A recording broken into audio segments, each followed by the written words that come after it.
You say you want to move on, but every single notification on your phone still quickens your heart. You wait for the very person who hurt you to save you from the anxiety they created. To keep them close, you have been shrinking. You swallow your tears to avoid being a burden. You say I'm fine while you are imploding inside, trading away your own identity just to avoid being rejected again.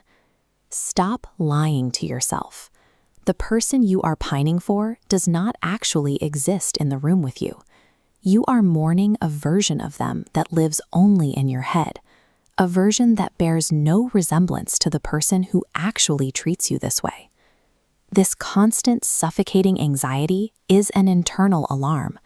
It is the muffled scream of the parts of yourself you've had to amputate and forget just to sustain a toxic bond. To break this cycle, we have to look past modern dating advice. The psychologist Carl Jung saw relationships as more than just social interactions. He viewed them as direct mirrors of our own unconscious. This is psychic projection.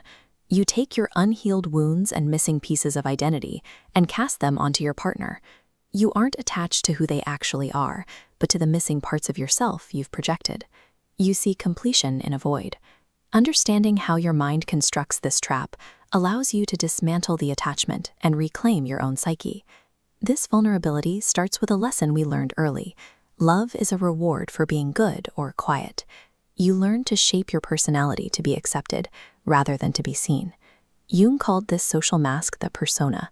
Using it to sustain a toxic relationship creates a violent internal division. You split your psyche in half. One side is a false self, begging for validation. The other is your true self, suffocating in the dark. Let me ask you, what specific part of yourself did you give away every time you begged for their attention? That emptiness eating away at you isn't a longing for your ex. It is a mourning for the self you abandoned, just to be tolerated by them. This attachment feels like a physical dependency because your mind has assigned this person a role far larger than they actually are.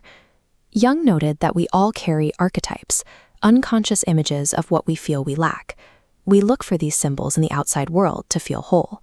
When you project these powerful images onto a toxic partner, the illusion is so blinding that you confuse your own psychological needs with their actual personality. Your unconscious is tricked into believing that you can only be someone through this other person, even as they actively destroy you. Then there is the shadow. This is the unconscious vault where you hide your repressed anger, unacceptable desires, and fears you don't dare speak. You might think you choose who you love, but most of the time, your shadow is making the decision for you. We are often drawn to people who mirror our shadow. If you find yourself in a cycle with narcissists or people who are emotionally unavailable, it's because they are acting out the control or the anger you are too afraid to express yourself. Jung warned us, what you resist persists. If you do not integrate these hidden parts, they will continue to dictate your life. Without this awareness, you will keep falling into the same toxic patterns with different people, and you will call it bad luck. The pain you feel right now is intense, but it is also the tipping point. Real healing only begins when the agony of staying becomes greater than the fear of leaving. Jung called this individuation, the honest, often brutal process of stripping away the mask to become who you actually are. Trying to maintain a bond with someone who destroys you is like trying to cross an ocean while dragging an anchor. You will sink before you reach the other side. Letting go is painful because you are burying your expectations and the idealized future you hoped for. That grief is the price of leaving a fantasy behind. By reclaiming these parts of yourself, you finally step into a life where you no longer need to diminish who you are to be loved. The person who hurt you was a single chapter. They do not get to write the rest of the book. Use the comments right now as a symbolic act of liberation.